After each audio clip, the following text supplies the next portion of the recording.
À l'époque, moi, j'avais tellement d'ambition. Je voulais faire comme Graphicat. Déjà, à l'époque, j'avais ma chaîne YouTube. Je faisais des vidéos. Donc, lui, il s'appelait Graphicat, mais moi, c'était Gojanda. Donc, les noms étaient à peu Ouais, près les mêmes choses. Gojanda, Graphicat. Donc, je dirais un peu des deux, parce que je crois profondément que le savoir doit rester vraiment accessible. Donc, il y a un peu de tout aujourd'hui. Je ne peux pas payer pour un accompagnement. Alors qu'en fait, tu n'es bonjour à vous. J'espère que vous allez bien. Bienvenue dans ce quatrième épisode de Build from Africa. Ici, c'est Jacob Gomez. Je suis formateur et développeur web. Dans ce quatrième épisode, nous allons parler d'accompagnement, de formation, de coaching. Nous allons parler d'apprentissage, de carrière. Nous allons parler de tout un tas de sujets liés à l'éducation, à l'insertion professionnelle, à un parcours de développeur. Alors, nous avons invité dans ce podcast un coach, un mentor, quelqu'un qui a quand même travaillé avec plus de 500 personnes. Il s'agit ici de Freddy qui va partager avec nous son expérience et nous aider à répondre, nous aider à trouver des solutions à quelques problèmes que j'ai énumérés dans ce podcast. Alors, restez branchés jusqu'à la fin. Ciao, ciao et paix sur vous. N'oubliez pas votre bissap et votre café. À tout à l'heure. Alors, salut Freddy, j'espère que tu vas bien et bienvenue dans cet épisode de Build from Africa, l'épisode numéro 4. On va essentiellement parler dans cet épisode d'accompagnement, d'enseignement, d'apprentissage. Voilà. Et j'ai l'honneur de t'avoir dans ce podcast et salut à toi. Comment tu vas? c'est avec plaisir. Bonjour, Jacob. Je vais super bien chez toi. Ça va super. Donc, je rends grâce à Dieu. Et ta semaine, ça a été? Ah ouais, c'est assez relax, mais ça va, ça s'est très bien passé. Ok, d'accord. Tu m'avais dit que tu étais en déplacement, tu étais allé à Dubaï, bien, tu étais où? Pas du tout. C'était toujours dans la zone, c'est juste que j'étais pas du tout stable. Donc, je suis rentré ce matin. Et voilà, je me retrouve avec toi. Ok, d'accord. Alors, on va commencer déjà par les présentations. Donc, tu peux déjà te présenter à Ok. ceux qui ne te connaissent pas. Dis-nous un peu qui tu es, ce que tu fais, etc., etc., quoi. Ok. Alors, moi, c'est Freddy Agonan. Je suis développeur principalement, mais également mentor depuis quelques années. Et aujourd'hui, je travaille sur Learnis. Donc, voilà, en gros, ce que je peux dire de manière très courte. Donc, Ok, voilà. ok. Tu peux me dire un peu, l'ORNIS, là, c'est quoi, en fait? Qu'est-ce que c'est? On peut dire que Learnis, c'est un peu l'aboutissement de toutes les années de mentorat que j'ai eu à donner. Donc, aujourd'hui, l'objectif vraiment avec Learnis, c'est d'accompagner les institutions à préparer les talents d'accord, aux attentes du marché, tout simplement en ce qui concerne la technologie. Ok, d'accord. Bon, de toute manière, tu auras l'occasion de nous en parler un peu plus en détail dans ce Bien sûr, podcast. bien sûr. Alors, tu peux me partager un peu ton parcours, déjà en tant que développeur et en tant que mentor ou bien coach, parce que tout à l'heure, tu as dit que tu accompagnes des gens. Donc, les gens, quand Oui. même, ont envie de savoir, mais celui qui parle, est-ce qu'il est légitime, tout ça. Déjà, partage ton parcours pour qu'on puisse savoir concrètement qui tu es en fond et quelle est l'expérience que tu as fait avec le coaching ou bien le mentor, en fait. OK. Comme je le disais de base, en fait, je suis développeur et donc développeur depuis 5-6 ans. Et le mentorat, c'est venu d'où? C'est venu en fait d'une situation dans laquelle je me suis mis tout seul. Hein. J'ai toujours voulu partager mon savoir, aider d'autres personnes à comprendre un peu ce que je fais et tout ça. Et donc, ça a commencé d'abord en tant que responsable de stagiaire. Il y a 3, 4 années derrière, il y a des entreprises en fait qui me laissaient m'occuper en fait de leurs stagiaires pendant qu'ils sont là pour faire des stages académiques, des stages professionnels. Et moi, j'étais là pour en fait les aider à rapidement monter en compétences pour se rendre utile pour d'autres questions. Donc de là, c'est parti comme ça. Et après, bah, jusqu'à maintenant, c'est devenu un peu plus pro, je vais dire, ou même sans passer par des écoles ou des institutions, je reçois des gens, en fait, que j'accompagne au jour le jour dans leur carrière de développeur. Et donc, Ok, je vois. Maintenant, toi, est-ce que dans ta carrière, tu as eu la chance d'être accompagné?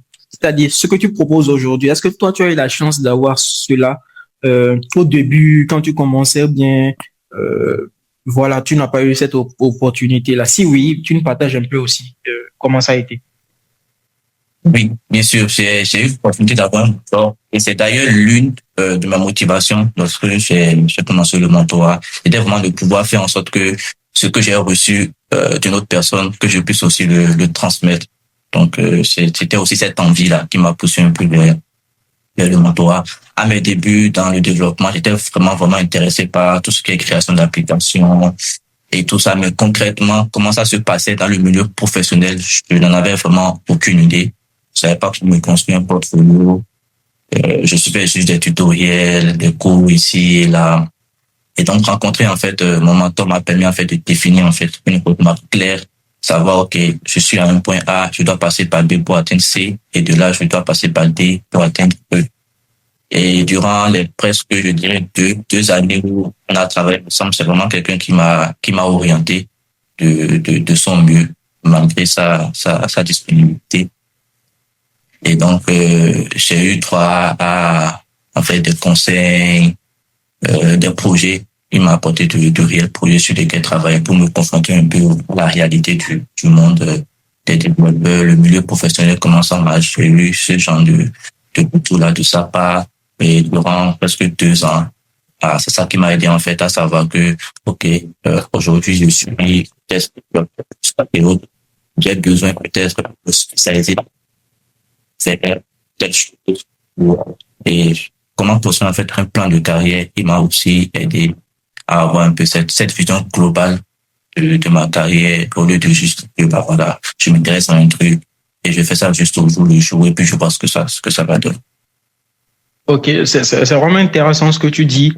Tu as eu la chance quand même d'avoir quelqu'un qui, à un moment donné, t'a orienté. Donc, tu as pu capitaliser sur ses expériences à lui afin de pouvoir vite avancer dans ta carrière professionnelle et tout. Alors, dis-moi, est-ce que tu penses qu'aujourd'hui, c'est indispensable d'avoir en fait un accompagnateur en tant que développeur?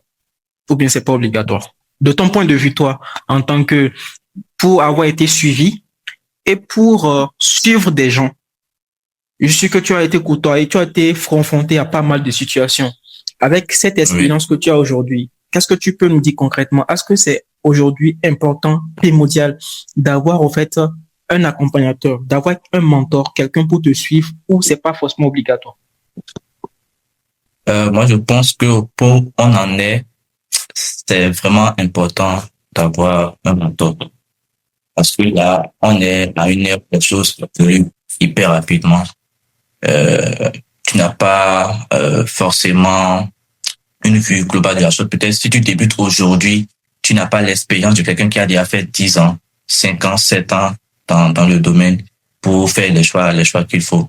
Et donc, tu es là, tu te dis peut-être que tout va bien, que tu évolues, tu vas voir comment ça se passe et tout ça. Mais en réalité, c'est que tu peux te voir rapidement surpris par le changement, par les nouveautés, par le bruit qu'il y a à l'extérieur et tu peux rapidement te perdre. Un mentor, c'est celui-là qui t'aide à orienter ta trajectoire. Donc, il n'est pas forcément là pour te dire quoi faire ou te dire ah ben ça c'est ce qu'il te faut, mais il voit ce que tu fais et il capitalise. En fait, tu peux capitaliser en fait sur cette expérience à lui pour évoluer rapidement dans ta carrière. Un mentor, c'est celui-là qui peut te faire éviter 5 ans d'erreur ou 6 ans d'erreur juste en voyant se dessiner dans ta vie un pattern qu'il a déjà rencontré. C'est en cela que moi, je crois qu'aujourd'hui, le mentorat, c'est vraiment important pour tout le monde. Peu importe, en fait, le domaine dans lequel on a évolué. Ok, en tout cas, c'est vraiment pertinent ce que tu dis. Lui, il a déjà vécu des expériences, il a vécu quand même pas mal de choses. Et toi, en fait, tu as la possibilité de capitaliser lui sur ses expériences pour ne pas Exactement. refaire les mêmes erreurs. Et comme tu le dis Exactement. aujourd'hui, les développeurs d'aujourd'hui, un peu comme les new gen, comme dans les animés, tout ça, on appelle les new gen. Ouais, Et voilà. il y a beaucoup de choses qui sont déjà en place, l'IA, tout ça. On n'a pas C'est forcément ça. une vue 360 sur tout l'écosystème. Et Mhm. avec l'IA, on a aujourd'hui, on n'arrive plus à apprendre comme on le faisait il y a encore 5 ans, 6 ans, Oui, 7 ans. Donc, avoir quand même quelqu'un, comme tu l'as dit, qui va quand même te dire, bah, Justement. par rapport à tes objectifs, le cheminement à suivre, ça pourra vraiment t'aider, te booster afin d'atteindre tes objectifs. Alors, dis-moi un peu, après avoir accompagné, je sais pas combien de personnes tu as déjà accompagné depuis 4 ans et tout, est-ce que tu peux déjà nous donner un chiffre et tout? Un chiffre en Oui, termes d'accompagnement, tu en as reçu combien et tout? ça, bon, je l'ai toujours affiché. Aujourd'hui, je peux dire que j'ai accompagné plus de 500 personnes OK. dans le domaine du développement web. Et ça, c'est vraiment, quand je dis 500, ça peut être dépassé, mais en termes de personnes que j'ai touchées, avec qui j'ai eu une interaction directe et que j'ai pu impacter à travers mes accompagnements, mes conseils, et même des formations. Donc, il on est à plus de 500 aujourd'hui. Ok, d'accord. Bon, je vais te titiller un peu parce que moi, bon, on est sur un podcast, donc le but, c'est de pouvoir tirer, au fait, le maximum de toi, en fait. Alors, sur ces 500 Ouais. personnes-là, combien aujourd'hui penses-tu qu'ils ont réussi? Bon, quand ils réussi, c'est vraiment subjectif. Combien aujourd'hui, quand même, ont pu s'insérer dans le marché de l'emploi? Ou bien combien aujourd'hui arrivent quand même, sont déjà sur le chemin ou bien existe déjà le métier de développeur?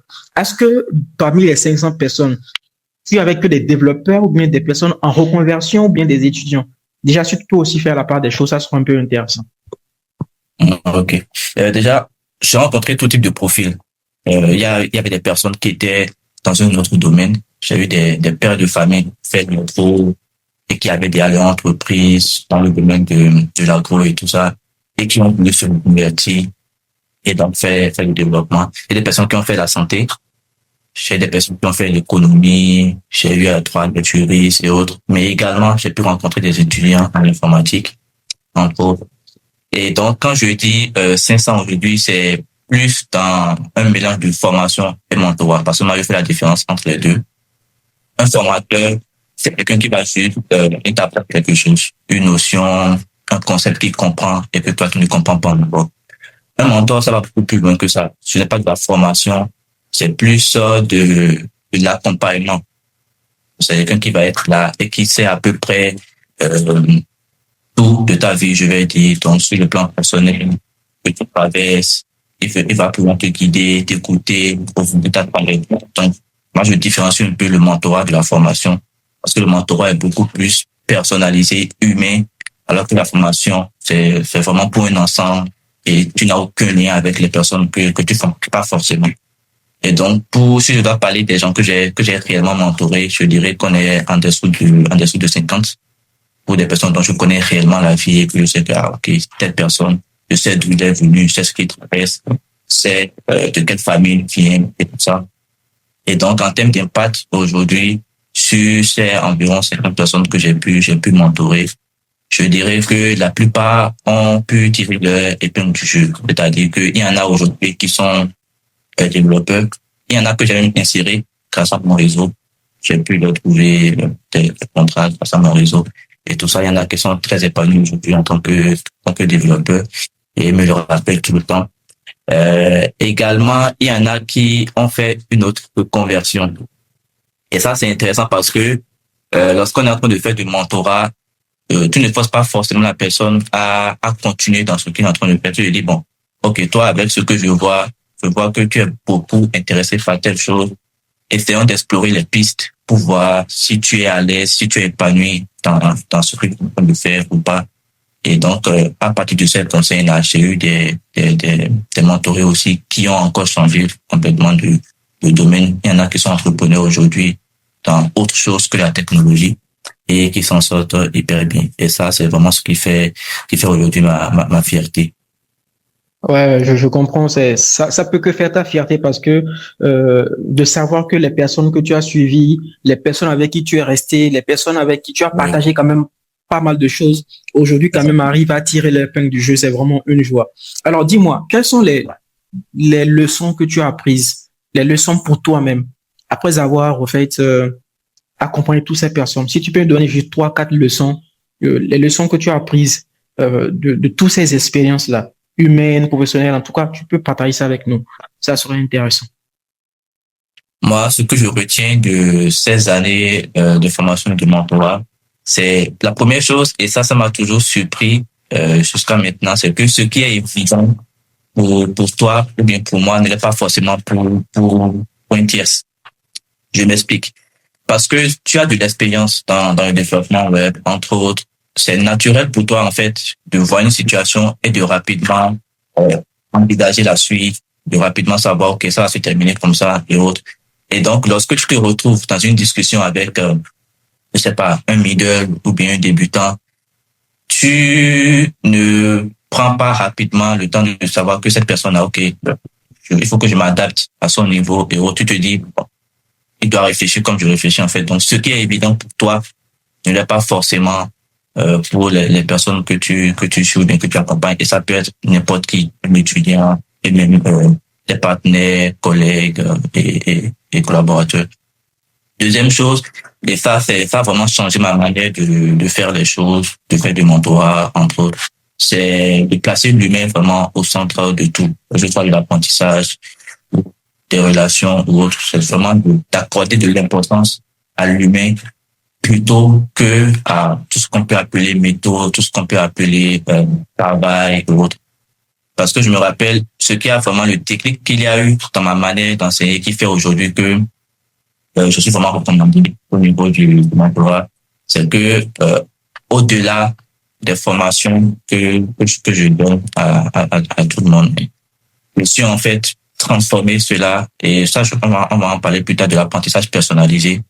C'est sûr, en fait, transformer cela et l'adapter à chaque personne que je rencontrais. Donc, aujourd'hui, si je te vois et que je prends le temps de t'observer et qu'on a des interactions par moment, je peux en fait tourner quelque chose de très général et l'adapter à un profil spécifiquement en prenant en compte ta disponibilité, tes peurs, ton background, ce que tu as comme ambition et tout ça. Et je pense que c'est ça qui fera en fait de ton profil et qui va construire tes talents.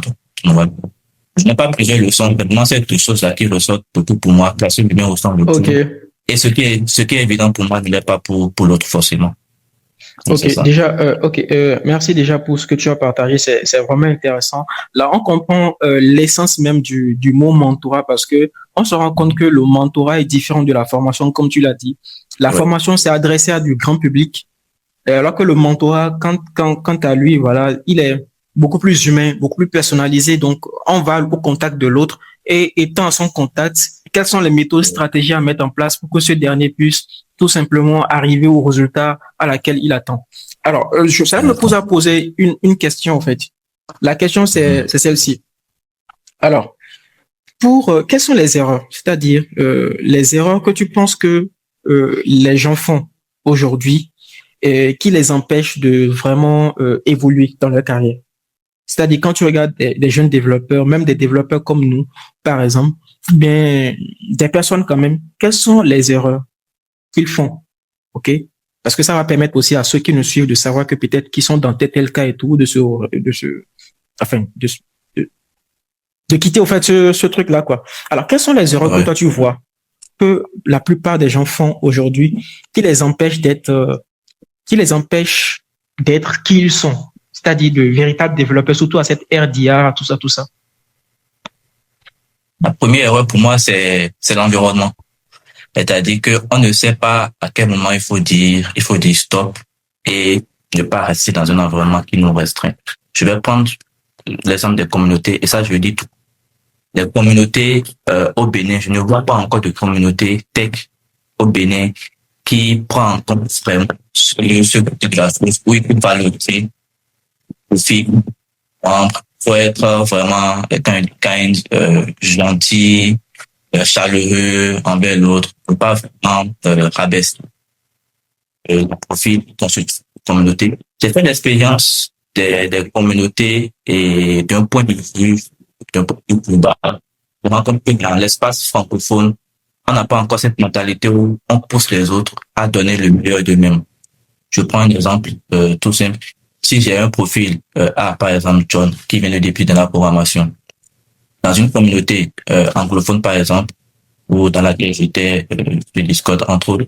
Si John vient poser un problème ou vient parler d'un truc qu'il a entamé et qui semble un peu ambitieux par rapport à ça, malgré son niveau, la communauté ne va pas chercher à décourager John ou à minimiser en fait ce qu'il essaie de faire. La communauté va peut-être chercher à orienter, lui dire, OK, ce que tu essaies de faire, je pense que tu ne pourras pas le réussir là maintenant avec les ressources que tu as, mais nous, on peut t'accompagner à le faire. Voici ce qu'il faut mettre en place, voici ce qu'il faut faire, et on t'encourage de pas ne pas abandonner. Et même après, quand John échoue et qu'il revient, c'est avec plaisir qu'il vient partager en fait ce échec avec la communauté, que la communauté en fait lui donne encore des retours. Mais ce que j'ai remarqué plutôt du côté francophone, c'est que dès que John a une idée et vient la présenter en fait à la communauté, tout de suite, il y a comme une sorte de rejet. Il y a comme une sorte de, je sais pas, de jugement. En fait, il n'est pas accepté tel qu'il est, quoi. On ne reconnaît pas, en fait, ses efforts et on va tourner autour du pot et peut-être ne même pas pouvoir le soutenir. Et tout d'un coup, il peut se sentir rejeté ou, en fait, incapable de garder, en fait, le projet d'impact. Et au-delà de la communauté, ça peut aller dans vraiment n'importe quoi. Ça peut être collègues, les amis et tout ça. Donc, la première chose pour moi que je vois comme erreur chez les jeunes, c'est de s'accrocher, en fait, à des communautés qui ne valorisent pas, en fait, leur talent et la manière dont ils fonctionnent. Et en restant dans ce genre de communauté, ce qu'on fait, c'est vraiment favoriser l'évolution des personnes qui sont à la tête de la communauté et je vais pas dire les glorifier en tant que telles et peut-être soi-même être tout le temps en train de se remettre en question et ne pas pouvoir évoluer sur ses propres skills. Deuxième chose, à part l'environnement, qui est très important pour moi. Deuxième erreur, c'est le fait de vouloir aller hyper vite. Et ça, je le comprends parfaitement parce que c'est quelque chose que j'ai essayé avant de montrer mon tu es développeur aujourd'hui, tu vois une technologie, c'est vrai, c'est bon de s'intéresser, de faire de la veille et tout ça, mais tu as l'impression que tu es en train de tout rater. Et donc, cette impression-là te force, en fait, à sauter sur toutes les occasions et toutes les nouveautés qui sont là. Tu as envie de faire quelque chose, alors que peut-être pas encore le niveau ou les ressources qu'il faut pour le faire. Et donc, lorsque on se retrouve en entourage avec ce genre de personnes, c'est vraiment de les aider à se recentrer sur eux-mêmes, oublier complètement le bruit extérieur et se rendre compte que il faut faire un pas après l'autre et être fier en fait de ce qu'on a fait sans compter sur le bruit que fait l'extérieur ou les accomplissements des uns et des autres. Aller lentement, c'est aller sûrement. Donc, voilà les deux erreurs que moi je remarque. Ok, effectivement, comme le dit Philippe Simo, nous sommes une génération micro-ondes. Nous sommes vraiment très très pressés et tout. Et moi-même, c'est des choses que j'ai eu à expérimenter par le passé en tant que développeur. Bon, aujourd'hui, je me suis plus concentré sur l'essentiel, c'est-à-dire les fondamentaux. Donc, je n'ai plus, comme le disait aussi Graphicat, je deviens vieux, bien je suis vieux. Je ne suis plus vraiment hypé par tout ce qui est nouveauté. Je vais vers un outil lorsque j'en ai vraiment besoin. Lorsque je n'en ai pas besoin ou je ne sens pas l'utilité au fait d'aller vers cet outil-là, je n'y vais pas. Non, quand tu parlais de communauté, effectivement, je partage également ton point de vue par rapport à ça.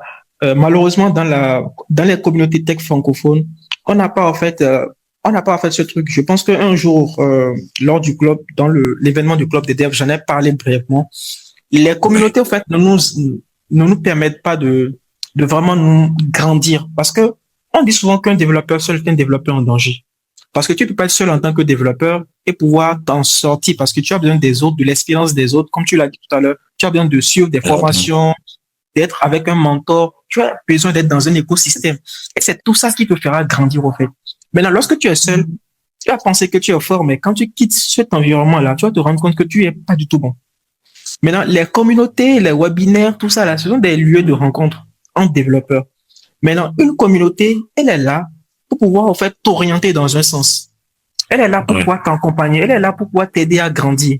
En proposant des activités, en proposant quand même pas mal de choses pour permettre, au fait, l'épanouissement, bien l'élévation de ceux qui sont dans la communauté. C'est pourquoi moi, C'est ça. je le disais en fait au début, lorsque j'étais au club des devs, tout ça, en fait, la communauté en vrai, elle est là pour pouvoir, en fait, normalement, aider le développeur à grandir. Et dans ce Oui. sens-là, elle propose des activités, c'est-à-dire, normalement, même quand on commence l'année, on doit avoir le plan d'action, c'est-à-dire, on fait le bilan, on sait que cette année, on aura plus à insister sur, par exemple, les closures, ou bien on aura plus à insister, par exemple, sur telle Juste. notion en JavaScript. Quand on prend le JSBN, par exemple, on sait que dans JSBN, Oui. dans la communauté, peut-être ceux qui viennent, ils ont beaucoup du mal à comprendre peut-être la notion je dirais pointeur. Pourquoi ce pointeur qui vient de ma tête ces temps-ci? Bon, parce que j'ai fait un peu de langage C depuis quelque temps. En fait, la notion, par Ok. exemple, euh, de promesses, des trucs comme ça. Donc, la communauté Ouais. propose des activités dans ce sens pour pouvoir aider, au fait, ces développeurs-là à aussi monter en compétences et comprendre ces notions. Mais C'est ça. malheureusement, on ne le fait pas. Et quand quelqu'un vient poser un problème, bon, il y a le fameux read vos fucking manuel qu'on a l'habitude de dire, Ouais. mais aujourd'hui, quand même, on sent un peu parfois de l'animosité, parfois. Et C'est de ça. notre côté aussi, les grands frères, les grands frères ou même les aînés qui sont censés, au fait, aider ces personnes-là, ne le font pas forcément et tout. Donc, ça fait qu'aujourd'hui, nos communautés sont devenues des lieux de bavardage. Justement. Sont devenus des lieux de bavardage et malheureusement, on n'y fait pas vraiment quelque chose de concret. Lorsque c'est comme ça, l'écosystème tech ne peut pas grandir. Parce que c'est étant dans une communauté et en faisant des choses dans la communauté que les gens vont créer des outils, vont créer des Oui. applications, tout ça. Et d'ailleurs, c'est d'ailleurs dans ce contexte que j'étais rencontré. C'est dans ce contexte que Exactement. j'étais rencontré. Je pense que JSBN avait organisé une activité et Oui. je pense que tu devais présenter un produit. D'ailleurs, je te dois même la landing page de ce produit. Ça fait des Ah années oui, que effectivement, c'est vrai. je te, Effectivement, je te dois la landing page. Je te dois c'est la landing ça. page. Je l'avais commencé. Je pense que tu avais travaillé sur un outil là où on avait une Oui, sorte de tools. la DevToolBoss. C'est Voilà, ça. les tools, C'est ça. voilà. Je me C'est ça. rappelle bien. Et je devais te faire la landing page, je pense, il y a 3 ans. Mais après ça, il y a OpenSI, donc je devais préparer des entretiens. Donc, franchement, ça m'a vraiment fait truc là. Donc, c'est dans ce contexte que je t'ai rencontré. Bon, on n'a plus eu ces gens d'initiative, par exemple, parce que à un moment donné aussi, quand on propose des projets, on trouve que c'est pas assez sexy, on trouve que c'est pas assez pertinent et tout. Comme ça, l'écosystème local ne peut pas évoluer. Parce que si l'écosystème local n'évolue pas, le niveau des développeurs vont rester au même niveau. Et ceux qui ont la compétence, qui sont bons, n'auront pas le temps de transmettre à la nouvelle génération. Et ça fera qu'on n'aura que dans l'écosystème quelques élites et le reste là sont nuls, en fait. Et malheureusement, ça va pas aider, au fait, l'écosystème à grandir. Alors, aujourd'hui, je suppose que tu as travaillé avec des gens en entreprise. On remarque souvent que, surtout dans l'écosystème tech béninoise, quand tu intègres, parfois, surtout dans les startups, on n'a pas souvent la chance Oui. d'avoir des développeurs seniors ou bien des développeurs quand même d'un certain niveau. Donc, parfois, c'est la boîte, c'est entre on sort d'université, on nous met dans la boîte comme ça. C'est un fofo qui a Oui, entre peut-être, nous. un fofo peut-être qui a un peu d'argent, là, il travaille peut-être à la CIM quelque part. Il crée un petit truc là, il met les étudiants dedans, lui-même il n'est pas là, et puis bon, on travaille sur ces projets, on se débrouille, puis ça marche et tout. Ou bien carrément, on est dans une boîte, mais on a pratiquement le même niveau, tout ça, et on peut passer Oui. 3 ans, 4 ans, et on stagne par exemple. Alors, Yes. si on n'a peut-être pas l'opportunité de changer d'entreprise pour travailler dans des grosses boîtes comme OpenSI, Rightcom, tout ça là, comment aujourd'hui, parce que quand le veuille pas, à un moment donné, YouTube s'ennuie. Parce que tu peux pas, comme tu l'as dit, le syndrome de l'imposteur, tu peux pas suivre des tutos C'est tous ça. les jours. Il faudrait quand même avoir un objectif derrière. Alors, Oui. que penses-tu que ces développeurs-là peuvent faire pour vraiment évoluer? Parce qu'ils sont dans un cercle où ils font que la même chose et ils sont renfermés dedans, en fait. Je sais pas comment poser la question, mais toi, en fait, comment tu penses que ces personnes-là, aujourd'hui, peuvent s'éclore et, si possible, je sais pas je sais pas comment poser la question. Je sais pas si tu as En posé. fait, moi, je pense qu'il faut... Oui, oui, j'ai très bien compris. Je pense que ça part, en fait, de l'environnement, toujours une fois encore, et qu'il faut viser loin. Moi, par exemple, je n'ai pas du tout eu l'expérience en entreprise dans l'écosystème ici. j'ai juste eu de l'expérience sur le territoire en tant que formateur, tu vois. Donc, depuis que j'exerce en tant que développeur, j'ai toujours travaillé avec des entreprises à l'étranger, donc en remote jusqu'à maintenant.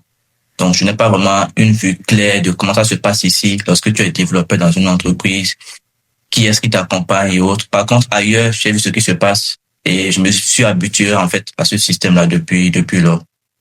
Et ce que moi je peux recommander en fait, c'est que il faut pas du tout hésiter en fait à viser loin et à sortir du cadre dans lequel on est. Si aujourd'hui tu travailles, enfin tu sors d'université et que tu as les compétences qu'il faut, moi je ne vois vraiment pas ce qui t'empêche en fait d'aller chercher des entreprises qui sont peu positionnées.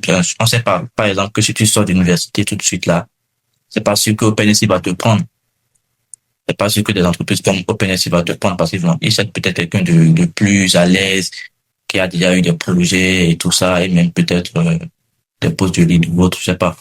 Donc, à partir de ce moment-là, le plus important pour toi, c'est de chercher à développer un réseau qui te permette de voir un peu plus loin. Donc, si déjà tu as un mentor, c'est là, tu peux passer par ton mentor et commencer à discuter avec des gens qui travaillent ailleurs. Moi, c'est tout ce que j'ai fait.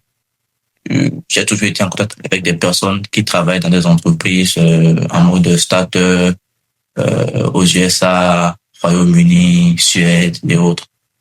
Et donc, ma culture d'entreprise est venue principalement de là. Ce qui fait que je n'ai aucune expérience dans le système ici en tant que développeur.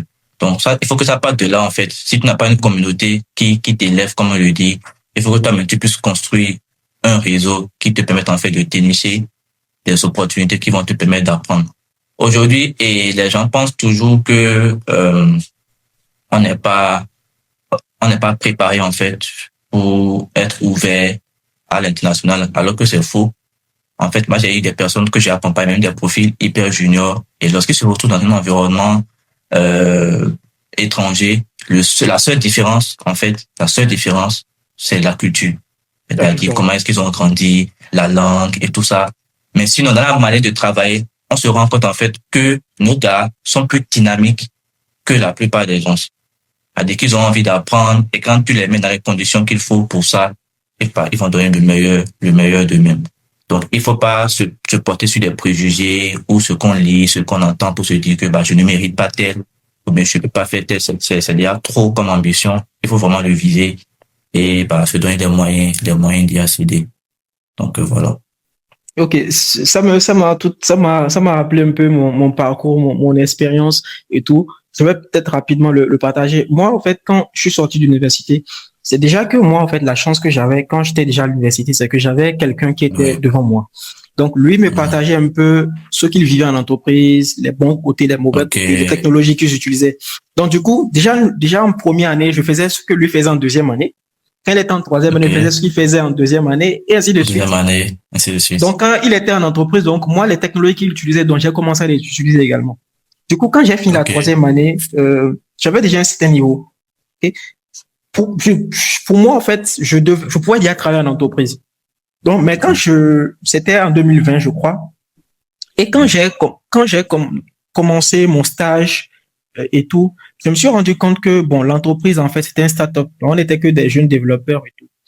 Donc, moi, qui viens d'université, je voulais, en fait, lui, il était dans une grosse boîte. Moi, j'étais pas dans une grosse boîte. Donc, c'était pas les mêmes réalités. Donc, ça m'a déjà un peu bridé parce que ceux qui étaient là, je ne dirais pas qu'ils ne sont pas bons, mais on était pratiquement au même niveau. Il y avait juste quelqu'un qui était un peu plus que nous tous. Donc, ça fait que je suis resté là pendant 1 an, à faire les mêmes choses, pas forcément de bonnes pratiques parce qu'il n'y avait pas forcément quelqu'un pour me dire, fais telle chose, fais telle chose. Te dire quoi faire. Ouais. Mais quand j'ai intégré la communauté Python Bénin, c'est là que tout a changé. Parce que là, en fait, je rejoins ce que tu dis, l'environnement. Là, je rejoins la communauté Python Bénin. Je me suis rendu compte que j'étais pas si bon que ça. Et à l'époque, moi, j'avais tellement d'ambition. Je voulais faire comme Graphicat. Déjà, à l'époque, j'avais ma chaîne YouTube. Je faisais des vidéos. Donc, lui, il s'appelait Graphicat, mais moi, c'était Gojanda. Donc, les noms étaient à peu près la même chose. Gojanda, Graphicat. Donc, je faisais des vidéos YouTube à l'époque. Puis après, j'ai intégré la communauté Python Bénin. Donc, Graphicat faisait des lives à l'époque. Moi, je n'avais pas forcément la connexion, les moyens, tout ça. Donc, moi aussi, j'ai voulu faire des lives. Donc, comme je n'avais ma chaîne YouTube, je pouvais pas faire des lives, je n'avais pas tout ce qu'il faut comme matériel. Donc, je faisais des meets avec mes amis, tout ça. Et c'est comme ça que j'ai commencé à voir mes mythes dans Python Bénin. Et c'est comme ça que Python Bénin a dit, ben tiens, depuis le Covid, ils n'ont plus fait des activités, mais le petit là, il fait quand même des trucs intéressants. Et c'est comme ça que c'est devenu Discutons Dev que tout le monde connaît aujourd'hui. Oh, Donc c'est vrai que c'est moi qui faisais mes mythes dans mon coin et j'invitais des gars. C'est là que les Shaddai, des gars venaient, les juniors sont venus, tout ça là. Et comme ça, plus le temps passait, plus j'étais déjà ami avec telle personne et tout. Donc j'ai commencé par faire mon ouais, petit réseau, juste comme ça, en passant. Et c'est comme ça que j'ai des opportunités. Ah, toi, tu fais Vue.js, non? Parce que souvent, moi, me connaissais en tant que des Vue.js dans la communauté. Parce c'est que ça. beaucoup faisaient React. Donc tout ce qui était vu, souvent, on me le confiait. Donc le réseau, c'est vraiment être dans un environnement, ça va favoriser beaucoup de choses pour toi. Donc c'est Oui, comme ça que bon voilà, j'ai connu pas mal de personnes. Après ça, tous les boulots que j'ai eu, même actuellement, tous les boulots que j'ai eu, c'est passé par là, par mon réseau. c'est ça. Le premier, quand j'étais Exactement. dans la communauté, le premier boulot, à cause de mes mythes.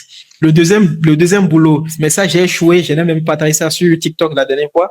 C'était à, bon, est-ce que je peux dire le nom de la boîte? Non. Tu dois connaître la boîte, c'est une boîte franco-béninoise. Il paye quand même Ok. pas mal quand même. C'est à Saint-Michel là, tu dois connaître la boîte. Ouais, ouais. Donc, ça, j'ai échoué à cause des algos, tout ça. Puis après, je suis allé dans une autre boîte. Ça, c'est à cause encore de mon réseau. Puis après, je suis allé Exact. au OpenSI. Ça aussi, c'est à cause du réseau.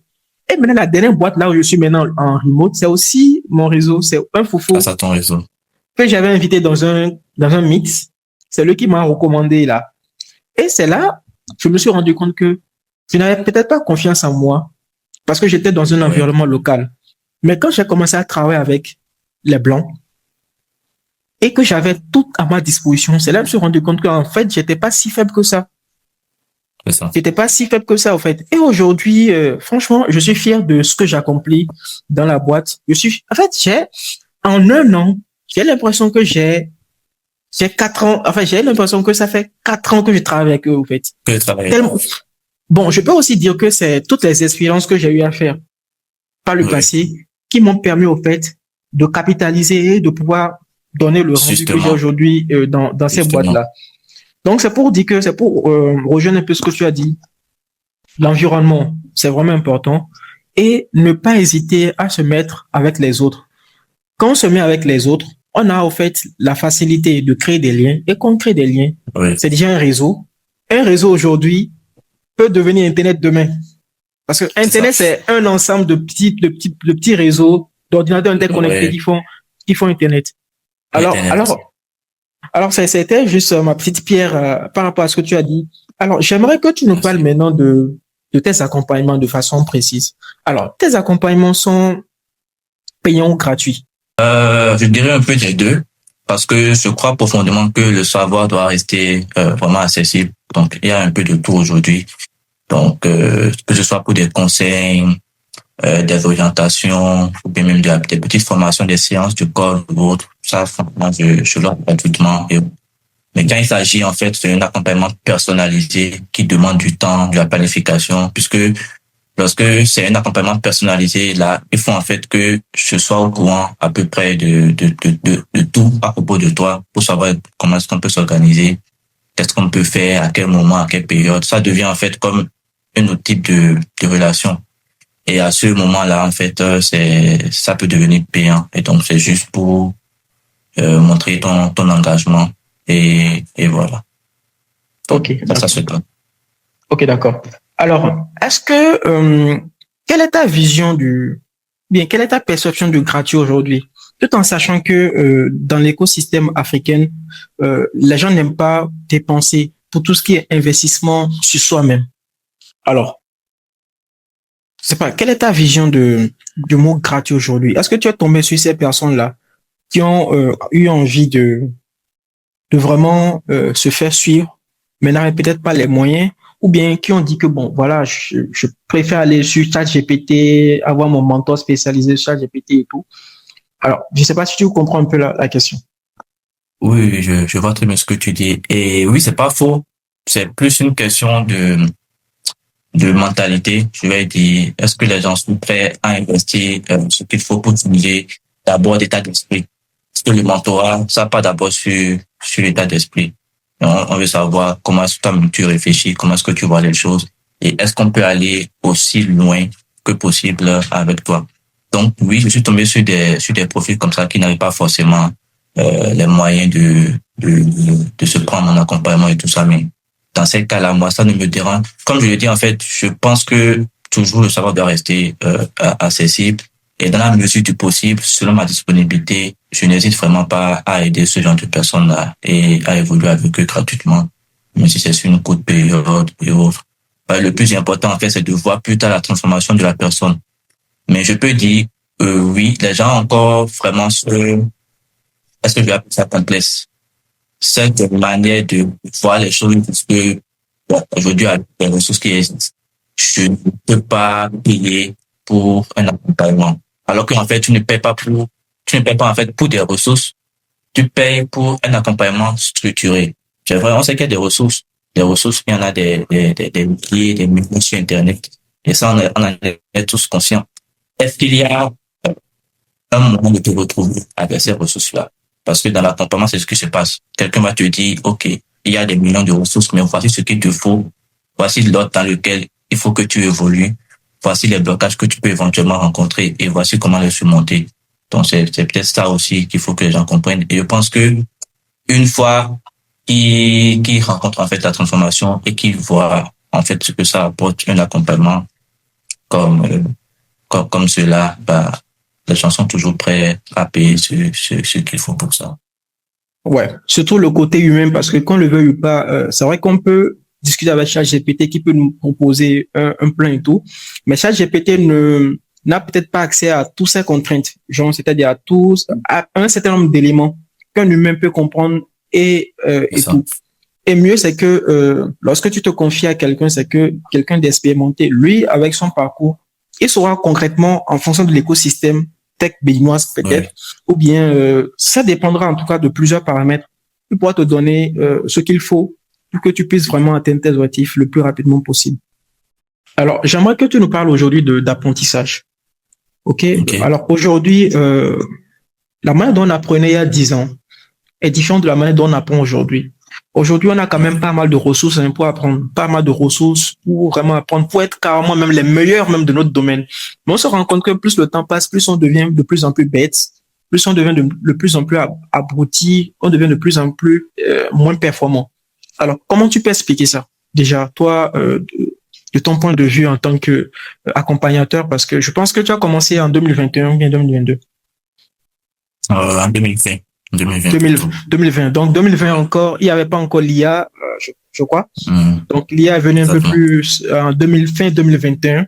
Donc, je pense que tu as quand même eu le temps de vivre la post et la pré-apocalypse. Donc, tu peux comparer un peu, nous dire un peu ça. Je dirais que c'est devenu un peu intéressant et en même temps un peu compliqué parce que je me rappelle des années en arrière, lorsque je rencontrais en fait des stagiaires d'une entreprise et qu'on devait travailler sur leur montée en compétences. C'était très intéressant parce que moi je préparais en fait des projets, je préparais des slides et tu as des gens qui ne comprenaient rien du tout, qui n'arrivaient pas à faire leur projet et qui ont plein de questions. J'étais vraiment débordé. Et voilà, ça ramenait souvent des discussions au cours desquelles on discute. Et tu te rends compte qu'au bout de 1, 2, 3 mois, tu as rencontré des personnes qui étaient vraiment, je sais pas, du hors sujet, qui savaient rien du tout de la chose. Mais quelques moments après, ils ont commencé à capter, c'est comme ça, comprendre comment ça marche. Ils posent des questions, ils se remettent en question eux-mêmes. Et ils arrivent en fait à se débrouiller et à évoluer comme tu veux. Et là, c'était très gratifiant, cette époque. On faisait, parce que même moi, pour résoudre des problèmes, je faisais d'énormes recherches. Tu vois, tu as là un étudiant qui t'écrit un soir et te dit, OK, j'ai tel problème. Et moi, j'ai jamais vu ça. J'ai jamais vu ce problème-là. Il dit, OK, on va investiguer. Et ça peut nous prendre 1 heure, 2 heures, 3 heures. Mais au final, quand on trouve une solution, on est content de le partager les deux. Ça me rappelle les époques où on passait des jours sur des bugs. C'est ça. Donc, on était vraiment contents de partager cette solution-là. Et le lendemain, se dit, OK, moi, j'ai passé la nuit avec le coach. On a découvert. Il est heureux de partager avec ses camarades. Aujourd'hui, c'est hyper compliqué. Et il n'y a pas moins d'1 mois, j'ai rencontré ce problème-là avec des jeunes d'une entreprise de la place que j'accompagnais. Et donc, on a un projet à terminer. Euh, Moi, je sais que je suis conscient de ce que l'IA peut faire aujourd'hui. Je sais que tout le monde va utiliser l'IA, même si je l'interdisais. Donc, quand même, je nous ai donné des règles hyper claires et j'ai dit, bon, allons-y. Le projet était en Node.js. Faites ci, faites ça, faites ci. En à peine 24 heures, tout était bon. Franchement, moi, c'est que du creux, hein, mais tout était bon, ça marchait et autres. Maintenant le moment de la présentation. OK? Et je dis, OK, voilà, telle chose, ça marche bien. Par exemple, j'avais laissé des règles plutôt strictes. Et je me rends compte à un moment que, OK, ils ont utilisé telle librairie. En ce moment même, c'est même pas quelque chose d'hyper compliqué. Il y avait Bcrypt et Dotenv, Ok. basique. Maintenant, moi, je me demande, pourquoi est-ce que vous avez installé ces deux packages-là? Ça sert à quoi dans le projet? Et sur à peu près 8 personnes, personne ne pourrait me dire ce que ça faisait là. Alors que tout le monde a travaillé sur le projet. Et ça marche parfaitement. Mais personne n'était capable de me dire, OK, Doten va nous permettre de lire les fichiers .1, Bcrypt va nous permettre d'encoder les mots de Les passe avant mots de de passe, tout l'enregistrer. ça. Donc, ils ont juste confié le travail à Codes et il a tout fait. C'est pas mal en soi parce que moi, je sais que je peux faire quelque chose du genre, mais je vais chercher à comprendre. Là où ça devient inquiétant, c'est du fait que ce soit des personnes qui sont en début de carrière. Voilà. D'accord? C'est leur toute première expérience en entreprise. Et moi, je suis là justement pour les orienter pour qu'il n'y ait pas de gaffe et tout ça. Et donc, j'ai réfléchi à une manière de trouver une solution et tout. On a passé des heures à discuter. Je sais que sensibiliser va pas changer grand-chose parce que au final, on se retrouve seul face à son ordinateur, face à ses projets, face à ses réalités et le choix est vite fait. Mais quand même, je réfléchis toujours à ce moyen-là de savoir comment est-ce qu'on peut encore garder cette soif d'apprendre chez les gens, cette curiosité, cette envie de comprendre les choses dans le fond. Et le jour là, quand j'étais rentré, j'en ai parlé à Alain, qui était le lead de la communauté Revolutech. Et donc, je disais à Alain que ce que je vois m'inquiétait beaucoup et que j'aimerais que sa communauté mette en place un truc. Je suis sûr qu'il est en train de travailler dessus actuellement et ça va pas tarder à sortir. Et donc, je voulais en fait que sa communauté mette en place des séances où les jeunes de la communauté postulent pour venir résoudre des problèmes en live. Et là, je voulais vraiment que ce soit ouvert. Tout le monde doit participer. Il n'y a pas des gens qui viendront pour juger. Si tu viens pour juger, on te sort de la communauté. Tu dois venir pour participer, en fait. Donc, on va prendre des problèmes hyper simples, prendre des technologies, les apprendre et essayer de résoudre ces problèmes-là en live, sans l'aide de l'intelligence artificielle. Et donc, pour moi, c'est un moyen, en fait, de reconnecter, en fait, les jeunes étudiants qui sont encore en train d'apprendre et tout ça, aux bases, c'est-à-dire la résolution de problèmes, réfléchir à un truc, savoir pourquoi on fait certains choix. Et donc, c'était principalement mon inquiétude. Et jusque-là, je réfléchis toujours au moyen de résoudre ce problème-là. Donc, Ok. voilà. C'est vrai que bon, moi aussi, c'est un problème que qu'on vit beaucoup avec les étudiants, tout ça. Bon, moi, peut-être je pourrais te partager un peu ce que moi je pense. Moi, souvent, ce que moi je dis aux étudiants, tout ça. Aujourd'hui, ok, l'IA est accessible. Vous pouvez faire tout ce que vous voulez avec. Mais n'oubliez pas que demain, vous allez passer les entretiens pour intégrer des entreprises. Je pense même que j'en ai parlé même cette semaine. Je suis peut-être TikTok, peut-être. N'oubliez pas que vous allez passer des entretiens pour intégrer une boîte. Pour passer des entretiens, ok, on va vous juger sur vos compétences, sur votre savoir, votre capacité à résoudre des problèmes. Alors, si vous vous reposez tout le temps sur l'IA, lorsque vous allez passer les entretiens, ça va pas passer. Donc, déjà, ça les fait un tic dans la tête. Ça les fait un tic dans la tête. Et pour ceux qui sont sérieux et pour ceux qui sont vraiment sérieux, ils vont se dire que, voilà, il faut que j'aille à la recherche de l'information. Deuxième chose que moi, souvent, je recommande aux gens, c'est d'aller vers les bases. C'est-à-dire, les exercices les petits exercices. Souvent, moi, j'ai des exercices types que je donne souvent aux gens. C'est-à-dire, si c'est du Vue.js, par exemple, commence par une to-do list, puis après un site d'e-commerce, pour comprendre un peu les notions de routing, les notions de store, tout ça. La to-do list, c'est pour comprendre un peu comment agencer les composants, tout ça. Et après, reproduire, après maintenant le site d'e-commerce qu'on a fait avec le routing et le store, utiliser maintenant un API pour pouvoir les consommer, pour pouvoir savoir un peu comment ça fonctionne. Ces exercices-là, en fait, moi, je recommande de les faire soi-même. OK? De les faire soi-même. Pourquoi? Parce que ça te permettra d'avoir les bases du langage. Une fois que tu as les bases du langage, OK, on va pas priver quelqu'un d'IAM, mais après, tu peux quand même utiliser l'IA pour faire ce que tu veux. Parce que si tu n'as pas les bases du langage, lors d'un entretien, on va te demander c'est quoi le store. Ou bien c'est quoi un composant. Ou bien comment passer une information d'un composant enfant vers un composant parent. Tu ne pourras pas répondre parce que tu l'as tout le temps fait. Ou bien on va te demander c'est quoi .env. Tu ne pourras pas répondre parce que tu n'as jamais eu à configurer des variables d'environnement toi-même. Ou bien on te demande c'est quoi bcrypt. C'est quoi ça c'est bcrypt. Par exemple, tu ne pourras pas répondre. Donc, il faut quand même les pousser à le faire. Et également, les séances de live coding ou bien de pair programming aussi, ça peut aider. Et aussi, les code review. Nous, en entreprise, actuellement, c'est une stratégie qu'on est en train de mettre en place parce que le boss, il nous dit que Cursor devient cher. Le boss nous a dit, Cursor devient de plus en plus cher. Donc, c'est normal. Si Cursor devient de plus en plus cher, on peut plus trop. Dans des semaines à venir, on va peut-être quitter Cursor. Donc, il nous a envoyé quand même des outils à tester, anti-gravité, tout ça pour voir un peu lequel on va utiliser en interne. Donc, il s'est quand même rendu compte qu'on fait du bon travail, mais les gars, parfois on abuse de la chose, quoi. On abuse de la chose. C'est ça. Donc, on a décidé en interne de faire des code reviews. Donc, depuis quelque temps, on fait des code reviews. Donc, par exemple, cette semaine, j'ai un collègue, j'ai revu son code. Ce qu'il a fait, c'était top. Ça marchait correctement. Mais on n'avait pas besoin de zones. Il avait codé. Je sais qu'il avait codé. Je sais, on se connaît. Il avait codé. Après, c'était pas un travail vraiment, c'est un travail bon. Il pouvait coder ça. On devait faire un coming soon pour un site sur lequel on veut travailler. Le designer n'a pas encore terminé, donc on a fait un coming soon et tout.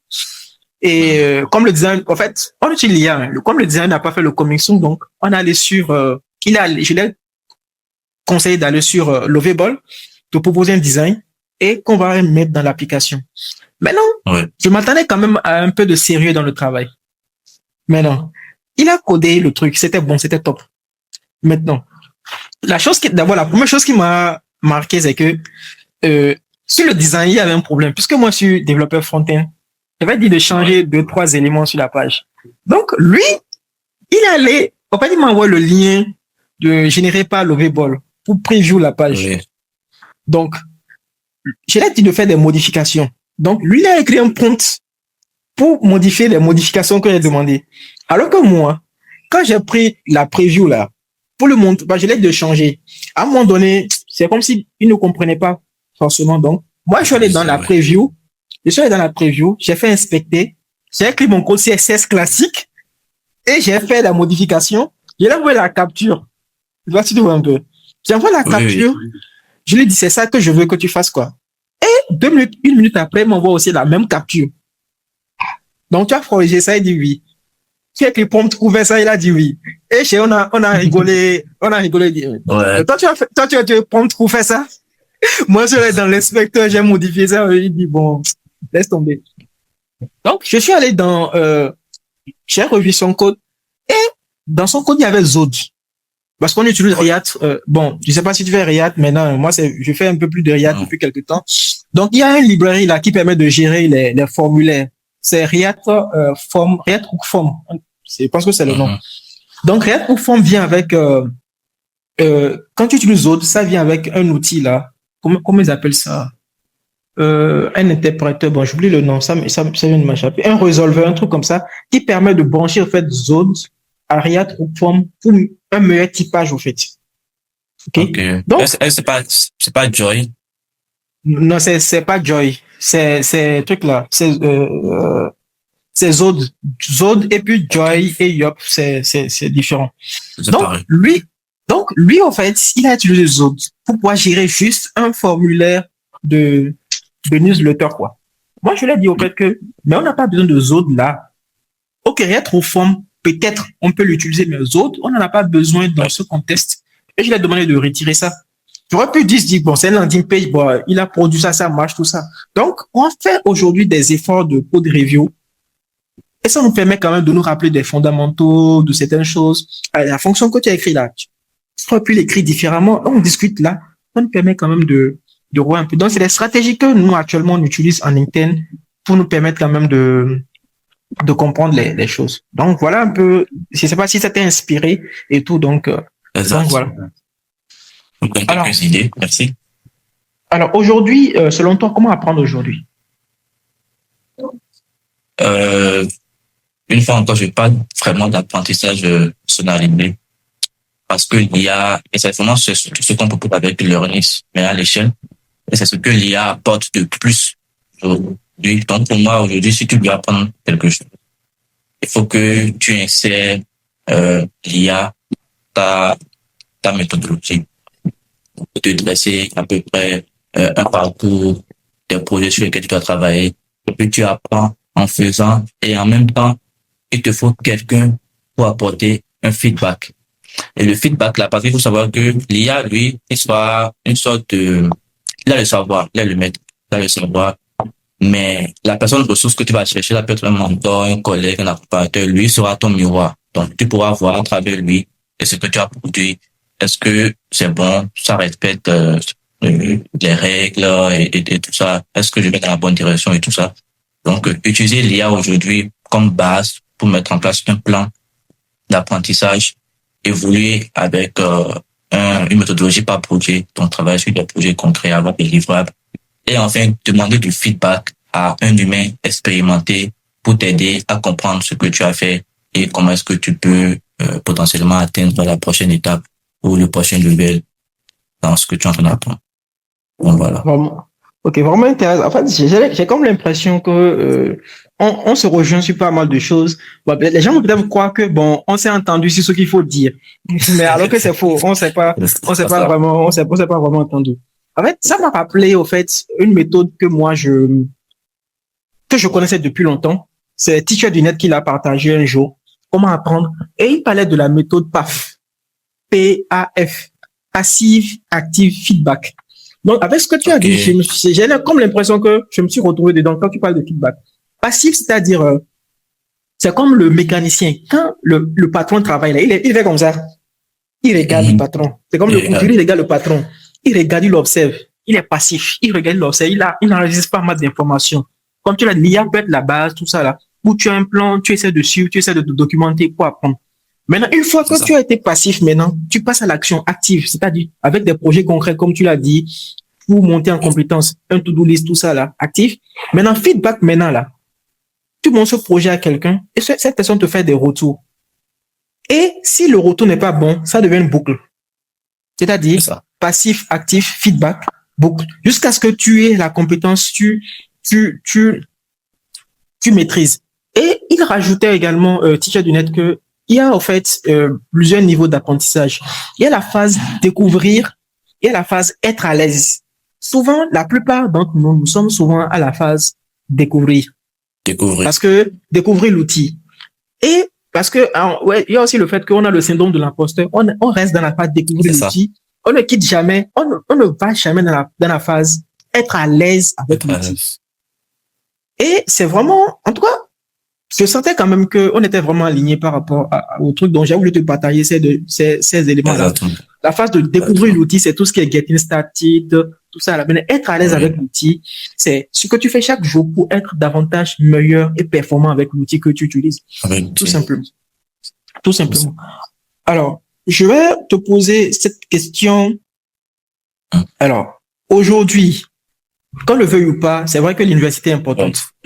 Maintenant, dans la tech, de façon générale, est-ce que tu penses que il faut privilégier pour avoir des compétences, ok, les bootcamps, les formations, les coachings de mentorat, l'université, que faut-il privilégier aujourd'hui concrètement? Parce que qu'on le veuille ou pas, il y a des gens qui font des formations de 1 an, mais nous on sort d'université 3 ans, mais ils sont plus forts que nous. Ça, c'est pas faux. Et ces gens-là n'ont pas forcément besoin de diplôme pour exercer le métier. Ouais. Peut-être qu'ils seront bloqués dans les grandes institutions. Bien ça. Et tout. Alors, selon toi, que faut-il privilégier aujourd'hui?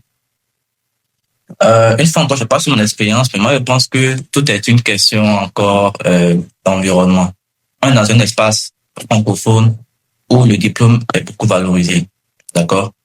peu importe le nombre d'années d'expérience que tu as aujourd'hui, si tu te présentes à une institution comme, je sais pas, City, AEG, etc., et peut-être même des petites entreprises de la place, hein, on va forcément privilégier celui qui a, je sais pas, un master ou bien une licence plutôt que toi qui t'es arrêté en fait au bac.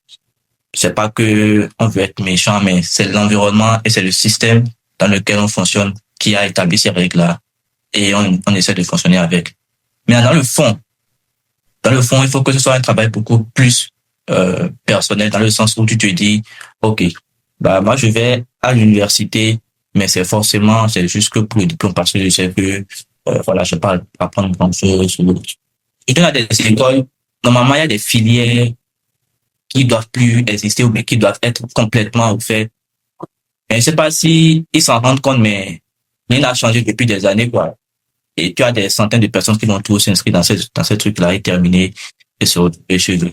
Donc aujourd'hui, il faut que la sensibilisation parte d'abord de nous, en tant que jeunes, qui avions un peu fait l'expérience, on doit pouvoir dire aux autres, voici comment ça se passe. Il faut que tu fasses il faut que tu fasses l'université, c'est très important si tu veux vraiment avoir un boulot ou autre, à moins que tu veux travailler ailleurs et que c'est pas vraiment valorisé. Mais c'est important de faire le parcours normal, avoir au moins la licence. Par contre, nous, de par notre expérience, on peut te recommander de suivre activement des bootcamps, d'être actif, de faire des projets. Et moi, je le conseille seulement parce que pour mon cas, c'est un peu particulier. J'ai eu mon tout premier contrat en tant que développeur, sur un CDD, alors que j'étais encore au lycée, tu vois. Et ça, si c'est que je devais travailler avec une entreprise française ou bien, je sais pas, béninoise, ou c'est la même chose, la France et le Bénin, je pense pas que j'aurais pu décrocher ce contrat-là. Par contre, on me dit, OK, ben, mais tu es encore au lycée, tu n'as pas une licence, tu n'as pas un master, qu'est-ce qui prouve ta compétence? Alors que moi, j'étais en train de terminer le lycée et c'était une entreprise américaine et tout ça. Ils m'ont pas demandé mon background, en fait. Ils m'ont pas demandé mon background. On est allé direct à l'entretien. Il y a eu le poste et bah, j'ai fait les 2 ans. Le temps que j'étais à l'université et puis j'ai quitté. Donc c'est pour dire quoi? En fonction de l'environnement dans lequel on est, il faut qu'on s'adapte pour en fait répondre aux règles qui régissent cet environnement-là et en même temps en fait nous démarquer. Donc si aujourd'hui tu te sens à l'aise pour ne pas faire l'université, d'accord, c'est ton choix, mais il faut que derrière tu puisses avoir quand même une garantie que ok, ce que j'ai choisi, j'y crois à fond. Peut-être tu veux être entrepreneur ou autre, ou peut-être même que tu veux je sais pas, immigrer. Donc, tu veux t'installer ailleurs, lancer quelque chose. Mais ça part vraiment d'une analyse personnelle. Et moi, je le dis encore une fois, l'environnement dans lequel on est aujourd'hui, ici, francophone, favorise beaucoup le diplôme. Donc, la moindre des choses, même si on doit suivre des bootcamps, c'est important de suivre des bootcamps. Il faut être en train de suivre un parcours normal. Et puis, à côté, se sacrifier, faire des bootcamps, avoir un mentor et autres. Ça ne coûte rien. Et se sacrifier pour pouvoir bénéficier de ces fruits-là plus tard. Donc voilà. Ok, effectivement, tu as raison. En fait, j'ai voulu poser la question parce que il y a des gens qui pensent que, ok, dans la tech aujourd'hui, on n'a pas forcément, surtout dans l'écosystème africain francophone, on n'a pas besoin de diplôme. Donc, je voulais que tu répondes à la question. Moi, par exemple, aujourd'hui, je fais un master. Je fais un master et Voilà. c'est quelque chose que j'ai compris beaucoup plus tard. Mais aujourd'hui, je fais un master. Bon, c'est pas encore plus tard parce que j'aurai mon master avec 7 ans, 8 ans d'expérience. Donc, ça peut toujours peser dans la balance. Lorsque je vais vouloir, en fait, postuler pour des postes, par exemple, à la CIN, des trucs comme ça. Donc, voilà, Oui. je garde ce joker-là. Ça peut me servir un jour et lorsque l'opportunité va se présenter, je vais tout simplement l'utiliser. Alors, je voulais te poser une question. Je ne sais pas si tu pourras répondre. Peut-être que tu peux essayer de répondre à la question. C'est l'avant-dernière question avant qu'on ne termine. Ok. Alors, qu'est-ce qui manque à notre système éducatif aujourd'hui? Je ne sais pas si tu peux essayer de répondre. Si tu as une idée, si tu n'as pas une idée, bon, c'est pas grave. Franchement, je sais pas ce que les institutions qui régissent en fait comment marche le système éducatif attendent pour opérer des changements. Mais il manque vraiment en fait cet apport où on fait des études pour savoir quels sont les métiers, les compétences qu'il faut aujourd'hui pour mettre à jour notre niveau au niveau international. Je pense que si tu regardes par exemple la vision du gouvernement qu'ils ont publié la dernière fois, normalement à l'unanime, toutes les institutions éducatives du pays devraient se dire, ah, ok, pour que notre pays puisse atteindre ce niveau-là, on a besoin de telle compétence. Pour le moment, peut-être qu'on n'a pas encore les moyens, mais il faut qu'on mette en place l'environnement, l'écosystème qu'il faut pour former des gens qui vont pouvoir contribuer à ce projet-là. Mais tu verras que ils ne seront même pas intéressés par l'idée, en fait. Ils vont juste continuer à former toujours dans les mêmes domaines. Et après, les fils du pays seront là et se verront remplacés par des personnes venues d'ailleurs pour faire un boulot pour lequel ils auraient peut-être pu être préparés. Et du coup, dans la manière dont on enseigne les choses aujourd'hui, je dirais que on n'a pas encore compris qu'il faut qu'on allie plusieurs méthodologies, mais je pense que c'est aussi plus dû au fait qu'il y a du monde. Je ne suis pas sûr, mais je pense qu'il doit y avoir au moins, les universités vont recevoir au moins 1000 personnes, 1500 par année, mais un peu plus d'ailleurs. Donc, je pense qu'ils n'ont pas encore trouvé ce moyen-là, en fait, de rendre des trucs beaucoup plus pratiques, comme en fait on le fait au lycée. Au lycée, c'est toujours comme ça. Donc, je pense que si l'enseignement supérieur pouvait devenir comme l'enseignement technique, franchement, on aurait un peu d'évolution sur le côté-là. Ouais. Moi, je pense aussi qu'il y a un déphasage entre le monde professionnel et ce qu'on nous enseigne à l'université. Bon, pour avoir fait quand même une université, parfois je me rends compte que ce qu'on nous enseigne à l'université ne cadre pas forcément avec ce qu'on vit en entreprise. En entreprise, on nous parle de beaucoup de choses, des outils professionnels, des trucs, des dispositions, des méthodologies pour travailler, mais malheureusement, quand on finit l'université, il y a des gens qui connaissent même pas c'est quoi back-end. Et comment il peut exercer un métier en tant que développeur back-end s'il sait même pas c'est quoi back-end, si déjà depuis la deuxième année, il n'a peut-être pas une idée de, voilà, je veux finir en tant que développeur back-end, quelles sont les technos que je touche et je commence déjà pas à me perfectionner dans cette techno-là pour que je fasse même ma soutenance avec ça. Et puis voilà, donc c'est des choses malheureusement qu'on constate, comme tu l'as dit, dans l'écosystème.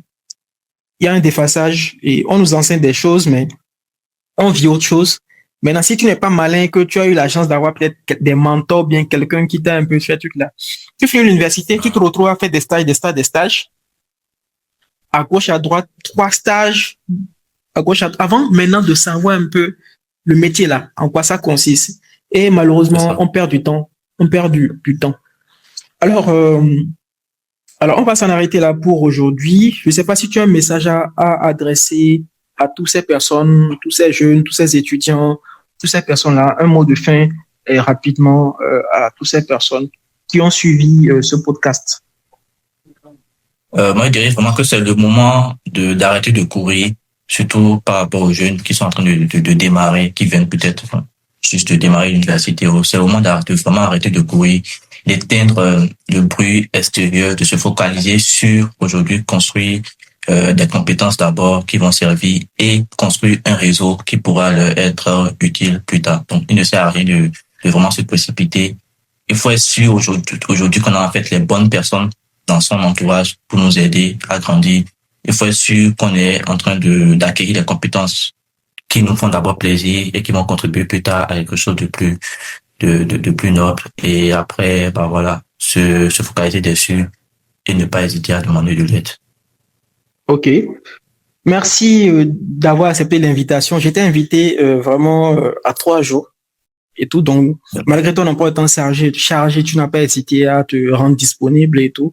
Alors, merci d'avoir participé à cet épisode purement éducatif. Donc, je voulais en parler de cette chaîne-là. On va pas juste parler de projet business, tout ça. Je voulais quand même aussi des étudiants, même ceux qui veulent quand même comprendre un peu certaines choses, puissent également avoir fait du contenu sur la chaîne, tout simplement. Alors, ciao et paix sur toi. Ça fait un plaisir. Merci.